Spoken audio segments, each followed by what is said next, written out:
galata ulfaadhu tiyyatti de bakka ummata arsii kana karargee kana waan murti guutuu irraa hafte si yaadachiisee tumaan amma yeroo garagaraatti itti tara tiyyatti bakka kana walitti aansituu fi uummanni illee dhaggeeffataa jira. Yeroo garagaraatti amma gaafa Wallaggatti lolli ta'ee Shawatti lolli ta'ee bakka hundatti yeroo asirraa waa ta'anii nutillee akkuma nama aga tokko miidiyaa tiktookii kana fayyadamuutitti doolaara 50 illee osoo taate walitti daddarbinee gara biyyaa ergaa turre gaafa gara biyyaa garuu hedduu gargaarsi illee danqaa godhata. Amma ummatuma keenya ka arsii ka seeruu abbaas ka buqqa'e kana gara nama 20,000 mana kara 20,000 qubatee jira. Asirratti namuu quuqamuma dhuunfaa isaatirraa qabu kun harcee bitaa kun qamadii dheedhii bitaa kun zayitii bitaa kun firaashii bitaa homa garaa godha. Waan gariin immootu ummata kana deebifnee achumatti dhaabna. Ummanni kun kadhataa miti kadhallee hin barsiifnu deebifnee ijaarraa jedha. Yaada kana yeroo kaafnu warri mootummaa immoo karaa buusaa gonofaatiin birrii walii guuraa ergaa jedha. Achi malee hin ta'u gargaarsi.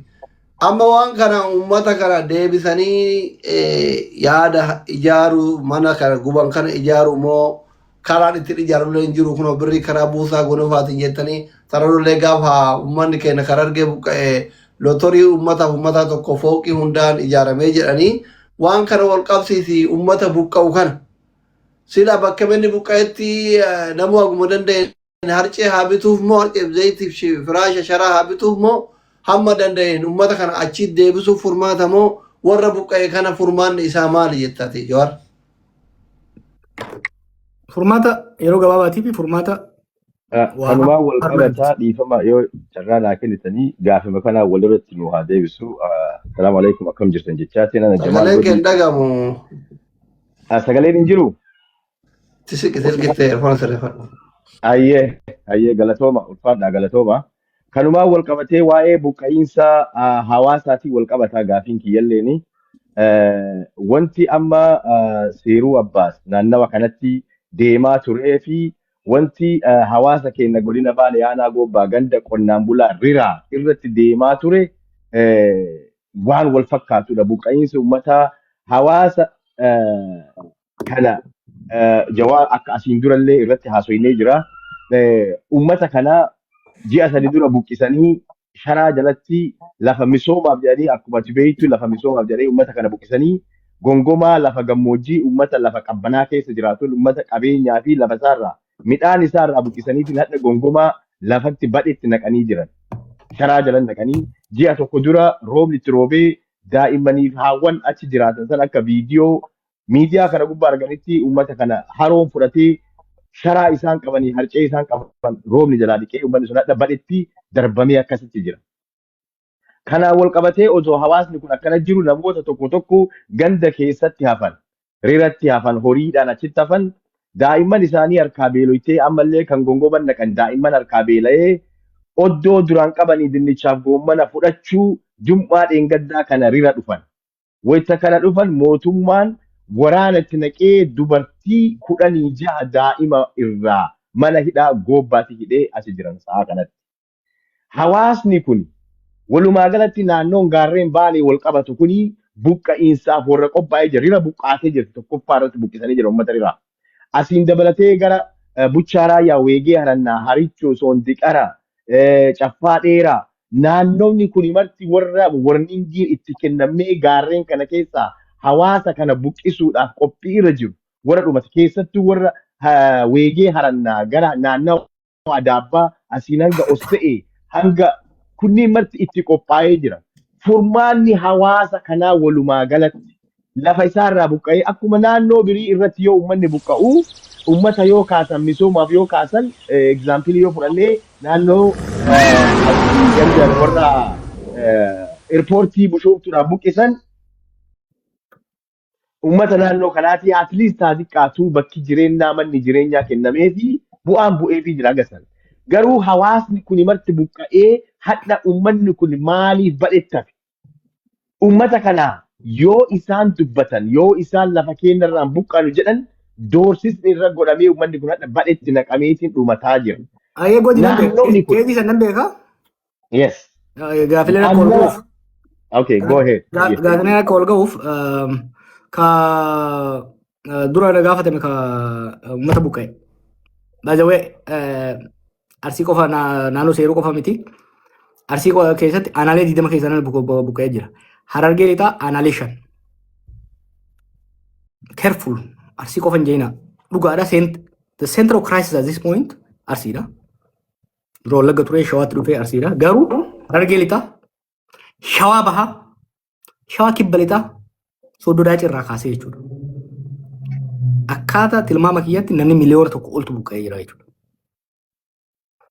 Uummata buqqa'ee kana furmaanni dhufu maali? Gaariidha. Amma yeroo tokko seeruu irratti fokus gochuun takka ganda sana irratti fokus gochuun maanejmentiidhaaf gaariidha. Furmaanni sadarkaa lamatti. Tokko yeroodhaaf namni bu'aa.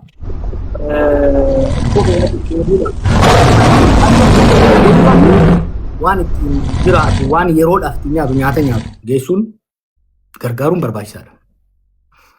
Waaraa garuu qe'eessaatti akka deebi'u. Qe'eessaatti immoo akka deebi'uuf nageenya buusuu irratti jijjiiramni dhufee gara naannaatu gara kaaniin jijjiiramni tokko dhufee uummanni qe'eessaa irratti deebi'ee akka dhaabatu. Maaliif laal wanni ta'e beektaa baalagummaa mootummaa sanii uummanni zabana lola abdii ileedhaa buqqee hangammaa kan deebiin jira. Ka Somaalees kan deebiin jira. Ka Oromootis Baalee jira. Harargeedha jira. Somaalee keessa jira jechuudha. Boorana keessa jira jechuudha. Wallagga keessa akka buqqee Oromoonis buqqee hin deebiin Amaaras hin deebiin. Naannoo adda addaatti. Itoophiyaatti gara nama miliyoona 5 olii jira yeroo ammaatti akkana buqqee jiru jechuudha. Kanaaf ultimately namni qe'eessaatti yoo hin deebiin akka mooraalee baqaa biyya Keeniyaatitti amma 20 tursiisuu hin dandeenyu. Kanarratti dalaguudha barbaachisa. Hariiraa kanallee waliin qabatu garuu ati xabaqaa hariiraa waan taateef siif hin deebisa. By the way, I'm proud of you. Qabsoo amma godhaa jiru keessatti namuu keezii specific ta'e qabadha amma laal. Waan bareedaa amma arginu sinima. Amma murtii guutuu dhumma jimaa kana shaampiyoon godheetti deemu jira. Dhimma Oromoo waliigalaa hin dhiifne. San keessatti garuu keezii tokko specific godheetti deemu jira jechuudha. Mugurbaan kun immoo godhiin kun yeroo hunda gaafa bilbilaa bilbiluus gaafa Facebook katabuus gaafa hunda dibiriiraan fida jechuudha. Giddumaan anas arraba na kaa'ee jira biyyas Oromoo guutuu arraba kaa'u jira jechuudha. This is good and I'm proud of you guys. Kuni wanni ta'uu qabu kan amma. Namuu qe'ee isaatitti maaliif goonni abbaa keessa jiruuf ni fa'a. Kana focus godhaa deemuun jajjabeessuun barbaachisaadha. Dhimmi riiraa adda kanaan lolaanii miti qabuu qabu manni riiraa. Manni riiraa lafa isaa fudhachuudhaaf diil Imireet wajjin godhamerraa lafa isaa fudhachuudhaaf deemamaa jira. Bosona tiisuudhaaf iyyame uummanni kun bosonni kunii fi uummanni riiraa walumaan dhalatee achi gahe. Akkasuma walumaan. Bosona osoo hin jirin keessa deemaan jiraatu uummanni sun. Dachiin gabbattuu waan taateef dachii xiqqoorraa ni gargaaranii adeemtanii gaafa shallixoo fi raafuu nyaachuu turre. Aananiin jiraata, dhadhaan jiraata, deemaan jiraata uummanni sun. Bosona osoo hin tuqin. Bosona eenaan excuse miti. Dhugaa yoo dubbanne amma gama asaanu gama diinshoo kanatti bosona miidhuun ni mul'atti. Gama riiraatti hin jiru. It's no fair haalli itti dhiyeessan. San waa hajaan immoo hoggaachi buqqaasanoo.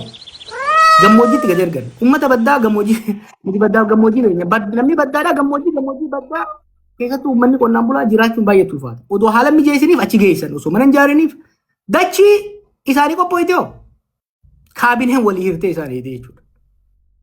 Shira hammaatu uummata riira irratti dalagame. Kanas guyyaa tokko guutuu fudhannee uummata hubachiisuun hedduu barbaachisaadha jechuudha fi bareeda kaafte.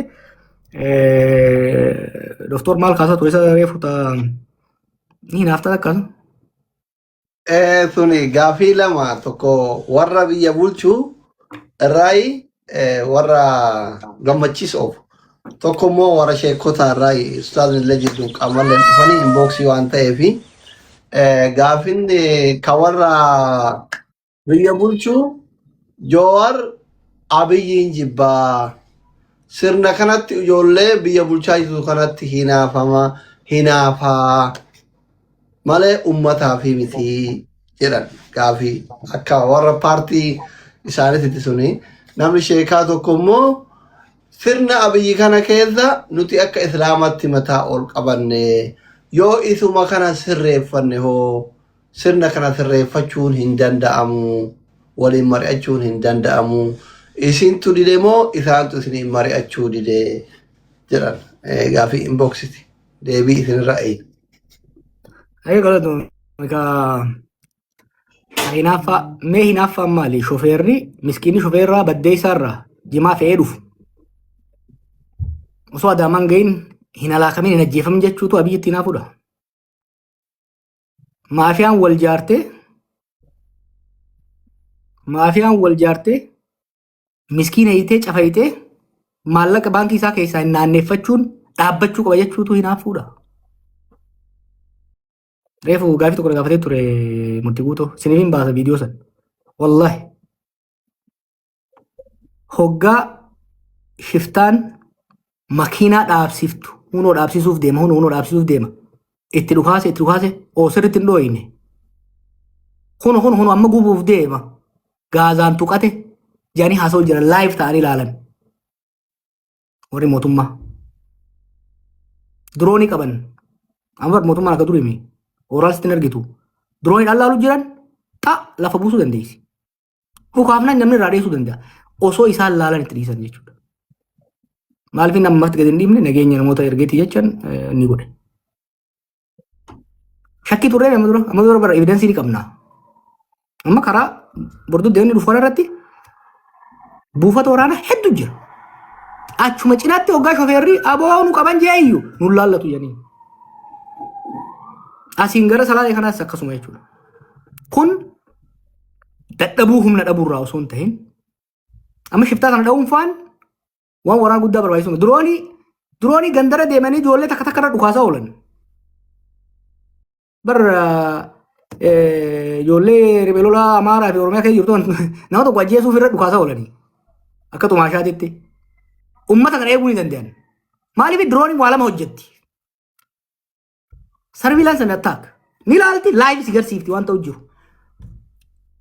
Dhugaatiin immoo karaan gurguddaan Finfinnee geessu hundi security kaameraa fi sarviilaansi dirooniidhaan eegama 24 hour. Waan hin torbaan dabre irra gahe qabatamaa jechuudha. 24 hour laalan osoo laalan itti dhiisu jiran. Waa'ee tokko warri saamu keessa jira. Garuu warri olaanu waan saamurra waan argatu osoo hin ta'in they believe in governing through crisis. Uummanni guyyuu waa'ee madu'uu fi waa'ee ajjeefamuu fi waa'ee saamamuu kanaan bizii ta'e waa'ee jireenya sadoof qananii akka hin yaadne itti godhaa jiran jechuudha. Kanaaf waa'ee kanaa dubbachuun waa'ee nama ajjeesanii reeffa harreeffa'uu dubbachuun waa'ee madaabaraa biliyoona 22 bitame. Oni bitanii daaraa bitanii 22 billion maallaqa biyyaa. Waa'ee kanaa dubbachuun abiyyitti hinaafuudha rabbii jaati. Wajjin dalaguu hajamu kan ni beeytanii waa hedduudha yaalle. Ka hinaafuudha osoo bar waan gaarii dalaganii waan nama boonsu dalaganii wayi osoo waan aan ta'ee bakka isaanii hay nama ajjeesanitti ni naafa. Maafiyaa dhibbaatii sama jaaranitti ni naafa. Uummata miliyoonaan buqqa'u kana aan buqqisuu dhabeeyyeetti ni naafa jiran. Sanii miti. Ankalee isaas ijoollummaan qabsoo irra seeni. Osoon siyaasaa bitaa mirgaan beekin roorroo qeenna dhufteetu ija kiyya duratti waanin argeetu qabsoo na seensise. Saamicha naannoo keenyatti gabaree teenya irratti ajjeechaa godhamaa ture. Qe'ee teenya irratti simbal jedhanii hoggaa nama mana hidhaa keessatti gabaree sana laala. Ruumi xiqqaa kana keessatti xaabiyaa janti nu bira astiin dagachuu hin danda'u.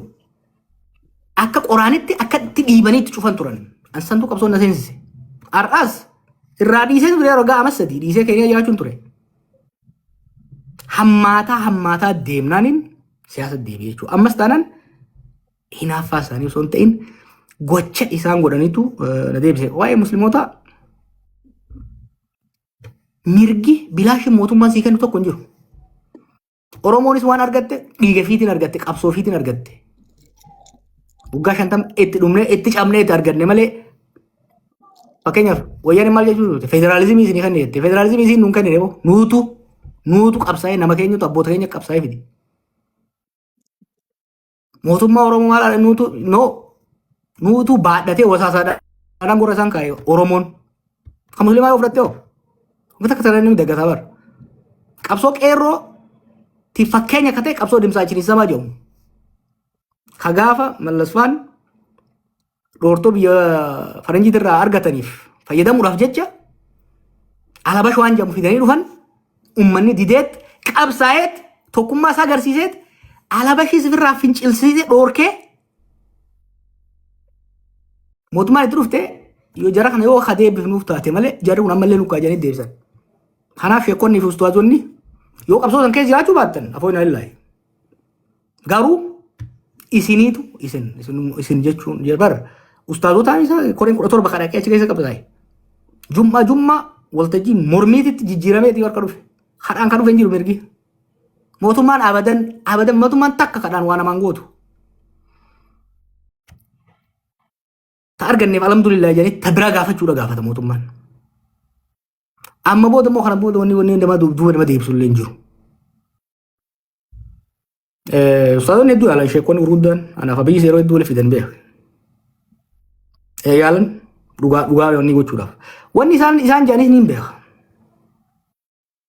Manguddoonis abbootiin gadaas sheekonni xirroodha. Naannoo kana beeka. Waa'ee lafti lolaaf kennattuudha. Maaliifi baddaattis ol baata gammoojjii hawaasittis gabbuuta bita gortee gara baaleettis deemuu dandeessa. Sochii qabsoon Oromoo dura abaa waggaa dhalattu godhan dhaabsisuudhaaf Haayile Sillaaseen fa'aa jee galan darbuun itti fufe. Warri Ihaadeegis kanuma godhu turan bilchiginnaan sarmuu dhaalte waan biraatii miti waan harayaa miti asa kun akkasi seeruu fudhadhaa seeruu abbaas. Seeruu abbaasoo gara tokkoon agaarfatte achi baata baaleetti gara tokkoon cilaalutti ol baata gara kaan arsii lixaatti gara gadeebitti achi deemta. Waraana gama sadii walitti dhufu kana joolleenis wanni bakka sani ciccituuf it is essential for their supply line. Mootummaanis wanti bakka sanii dhaqee amma fakkeenyaaf ganda abdiillu maal janiin seeruu keessa buqqaasan tun specifically Google irra dhayxee yoo galaaltan very essential. Kanaaf uummata sanis ka buqqaase mootummaadha. Wanni buqqaasanii maaliifi riphee lolaan bakka sanii akkan dabarreef kajaa'uudhaan jechuudha. Kanaaf tooftaa isaan ittiin deeman kana hubachiisaa deemu mootummaa qofaa miti. Ijoolleenis jeequmsa hedduudha kaasan bakka adda addaatti. Uummata Oromootiif qabsoofnee hojjan taate. Uummata kan rakkoo keessaa baafnee hojjan taate naamusni murteessaadha. Reebeelummaa uummata keessatti naamusa hin qabne kan mirga uummataan eeyine kan uummataa naannoo hin qabne muddatu. Shiftuma ta'ee hafa.